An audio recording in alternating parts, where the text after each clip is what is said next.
Okay guys, I've just gotten this 386 motherboard, donated to me kindly by Donut King from the Vogons forums. Top bloke. I've plugged it in and it does seem to boot up and go to the BIOS screen, but sometimes after you leave the BIOS screen it hangs. And I was looking for maybe a hardware reason why this is happening, and I noticed that there's some battery leakage damage, which he did mention, which I have found to be concentrated in this area. All the traces look okay, this one, and all these little ones here, but this trace here, it looks like the via is stuffed, so no electricity or signals can get from this trace to the corresponding location on the solder side. Corresponds with this guy here, but the trace next to it looks good. So what I'll do is I'll tin this little bit of track here,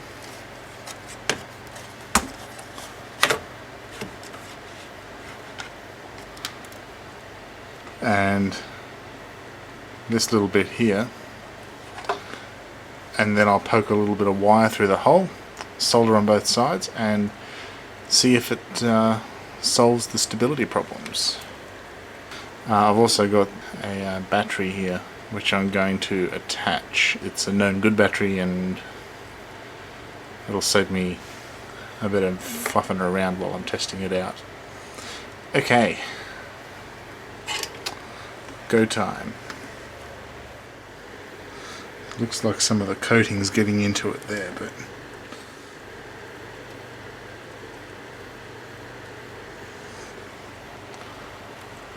that's not very good at all, is it? Well, it's on the tip of the iron there. The trace has actually come off the board altogether. Awesome. No problem. We'll just try and solder onto the leg of that resistor there.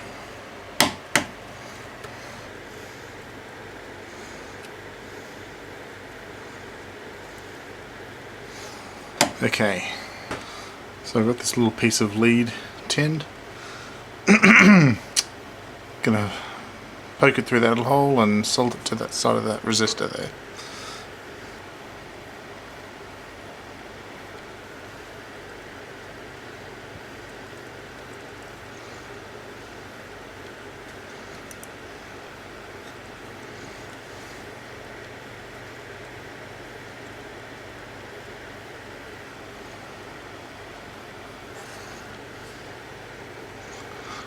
Joined. I hope we don't have the same problem here that we had on the top.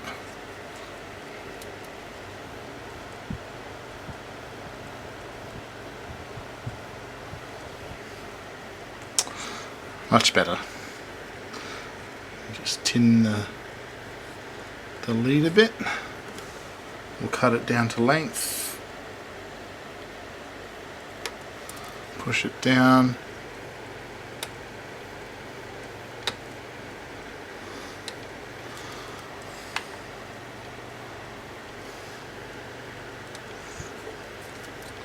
Make sure we get it right.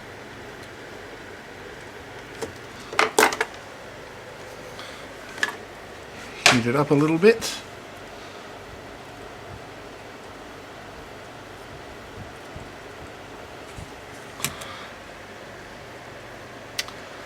And it's repaired. Okay. Let's give it a test.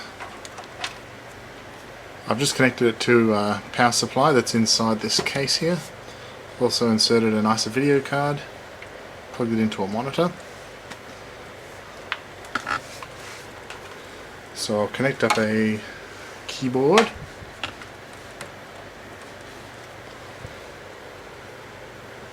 Push the power button and pray for no smoke.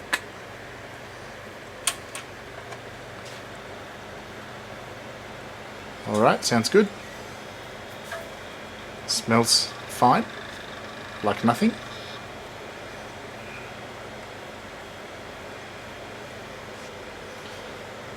and we have a picture.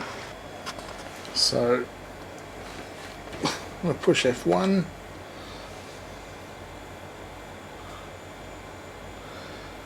And just go down to advanced and change something.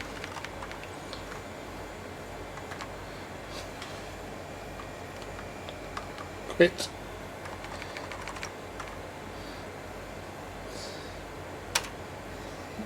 It should persist through a reboot, even if there's no battery.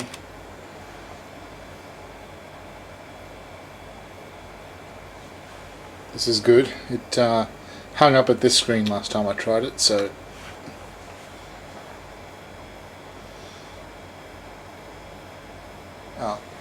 still not working.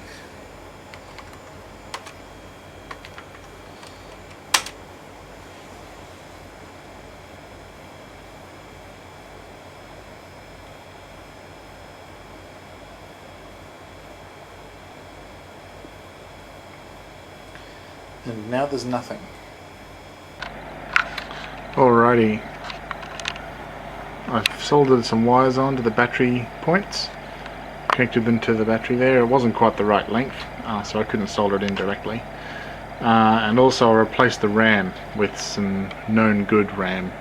There's 4 meg sticks there. I ran it for 5 minutes to put a little bit of juice into the battery.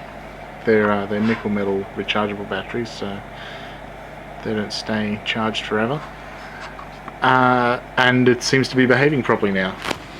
The amount of memory has been reported correctly there, and I can do a Control-Alt-Delete.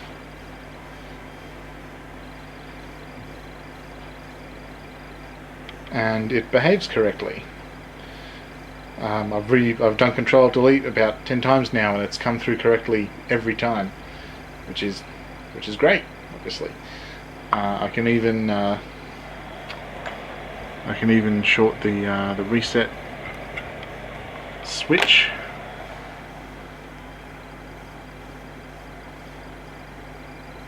And it's still doing its thing, all according to plan. So there's the 386 motherboard, which has been repaired and appears to be working correctly. Alright, I've just made a DOS boot disk with SpeedSys on there. We'll chuck it in and see if we can get a result. The floppy drive's just mounted in this case, which has the power supply in it. So floppy drive is connected to a little controller card I've stuck in there.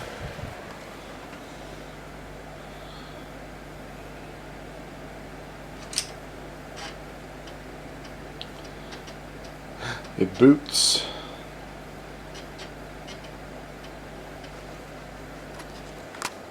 Okay.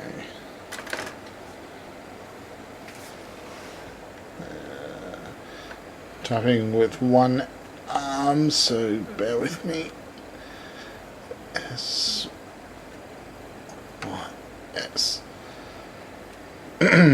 Well, with one arm and with the keyboard at right angles to me. So, anyway.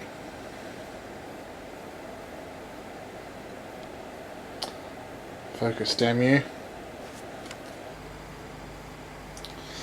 It's interesting that it says 386DX up there, but in actual fact this is a 386SX.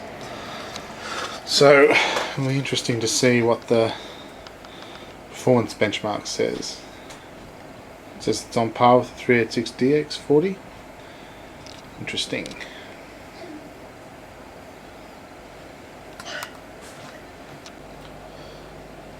It's actually come back that the extended memory test failed. Not sure exactly why, but maybe I'll take out one of the sticks and try again. So I took 2 of the memory sticks out to see if that was caused the memory test to fail. What I actually found was, after that, SpeedSys wouldn't run at all. I got to the processor test and stopped. The CPU was extremely hot. really hot, unable to even touch it. So I attached a little heatsink there, and I've got a fan blowing across it. So let's see if we can get it to run again.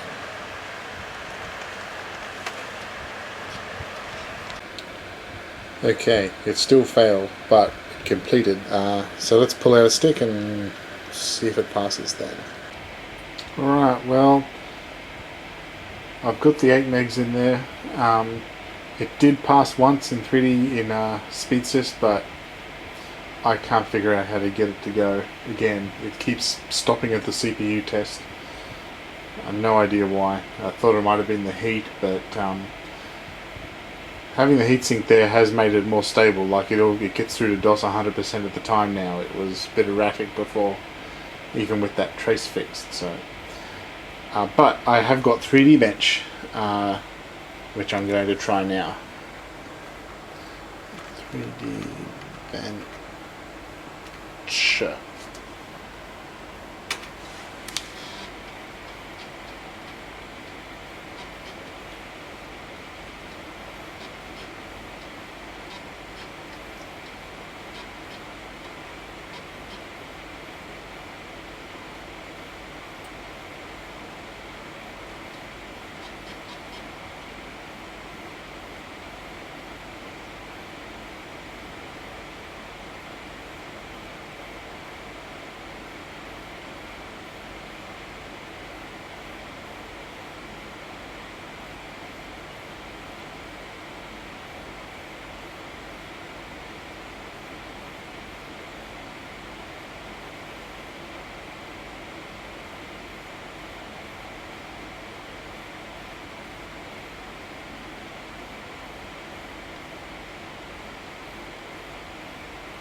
Alright, and a score of 9.3, which I think is not too bad for a 386. I'll have to check on the Vogon's page with all the 3D Bench scores on it. So it looks like the 386 system is, well, the 386 board is functioning correctly with a little bit of heat management going on there, ghetto style. And the battery just hanging there, not doing much. But it is being charged, and it is holding a charge. I turned it off while I formatted and rewrote the floppy with the test software on it. And that was about 5 minutes. Came back and it was still charged. It was still booted up and had all the settings saved. So that part of the motherboard's working, and this battery is working, which it should because it's new. So I have a good 386 board. Alrighty, another awesome donation from Mr. Donut King is this Mitsubishi multi-scan monitor. He didn't give me any information about it. He said that it wasn't working, he didn't say much else. So, I've got it plugged into power. Let's see what happens.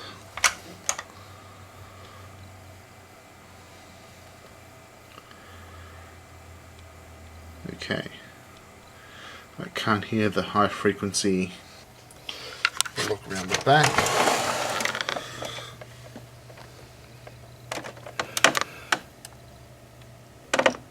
Analog video.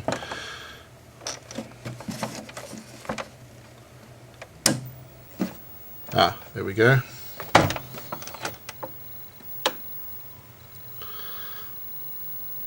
And don't know how well you can see that, but there's the filament in the CRT is warm. I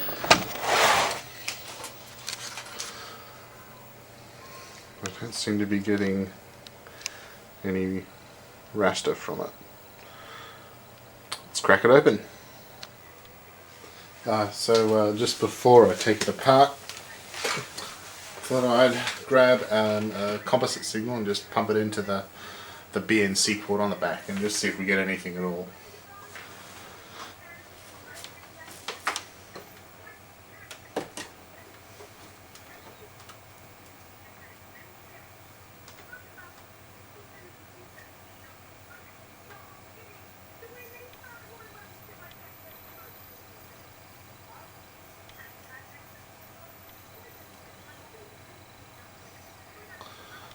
Alright, picture. It's a bit dull. That might be the lead that I'm using. It's I've just used an oscilloscope probe to latch on to the end of a RCA lead. So I think the probe has a capacitor or something in the end of it, so that's probably causing that. But a picture, which is good. I'm going to go out to the electronics store, get some parts and make up a proper cable for this, and we'll see if the set needs any adjustment.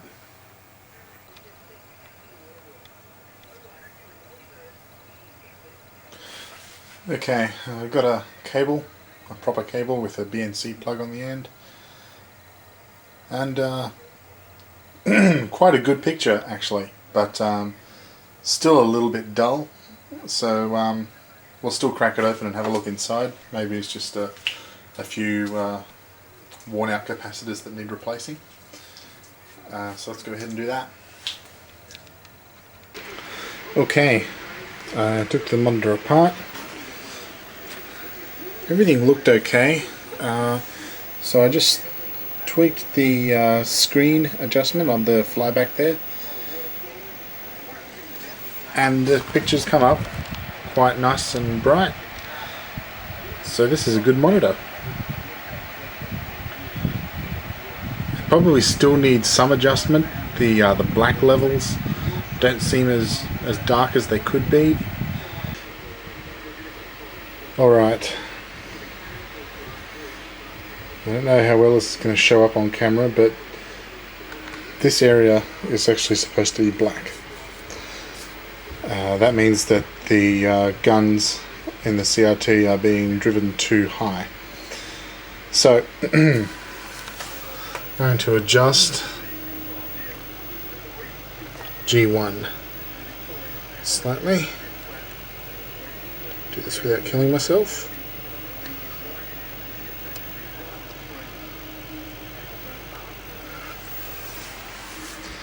You can see now that this has gotten a bit darker, which is what we wanted.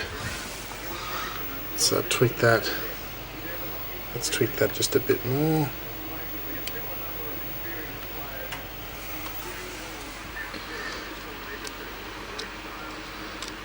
Much better. Okay, now we've got the thing back together. We know that it works and has an alright picture. Let's have a look at the functionality. So it's a 220-240 volt unit, AC in, composite video in, analog in, which accepts not only 15 kilohertz signals such as from an Apple II or an Amiga or an Atari or whatever, but also 31 kilohertz analog video as in VGA, and TTL, which accepts monochrome, CGA, EGA, and Hercules. So this monitor could be used with pretty much any computer on the face of the planet, save for maybe some of the more exotic ones that use sync on green and stuff like that. We pick the input. I guess this chooses between CGA and EGA for TTL, but there's an auto setting there. I guess some systems may not output the right trigger signal or something. Not quite sure what this one does. Someone maybe like to fill me in on that. Overscan and underscan, self-explanatory options here, and that's a multi-sync monitor. Alrighty, gonna make a cable. Now the computer that I'm going to try it with is this Toshiba portable, which outputs EGA.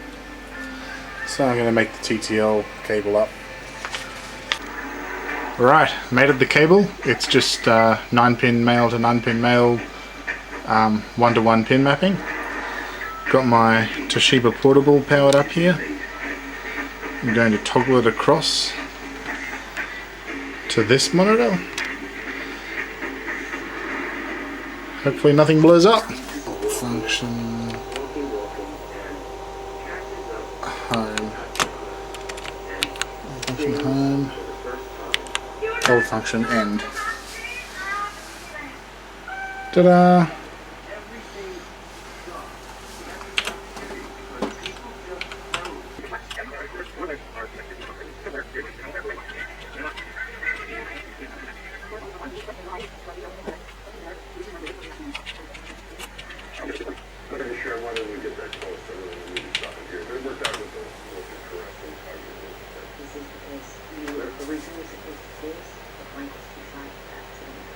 When Michael did finally come out and we got close and we hugged, I could smell like a minty fresh scent from his breath. Yeah, so I kind of been being prepared, but being told not to kiss it and that he couldn't handle it, he's too shy. I don't want to take advantage like that. Oh, listen, Tatiana was not shy. She was not a shy girl. And in fact, This looks like it's actually working really well, and the blacks look blacker, so maybe just the composite input on this monitor isn't so good. So right now on the deck I have 12-inch single to Liberian. Lovely sharp digital signal. Run DMC, beats, Scan lines, dude. Scan lines. Nice. So Chrissy wanted some kind of African little intro thing here. So this is Michael Boddicker on synth and all these effects. Kind of giving an African Awesome. sunrise sort of thing. Well, I now have a multi-sync monitor. Fantastic. Just want to shout out to Donut King. Thank you so much for this monitor. It's amazing. And might be able to About African women as you in 1987. get it to fill the picture a bit. That looks amazing. It's hard to see it on video, but in real life that just looks so good. Yeah. Anyway, I hope you've enjoyed this, and I will see you next time.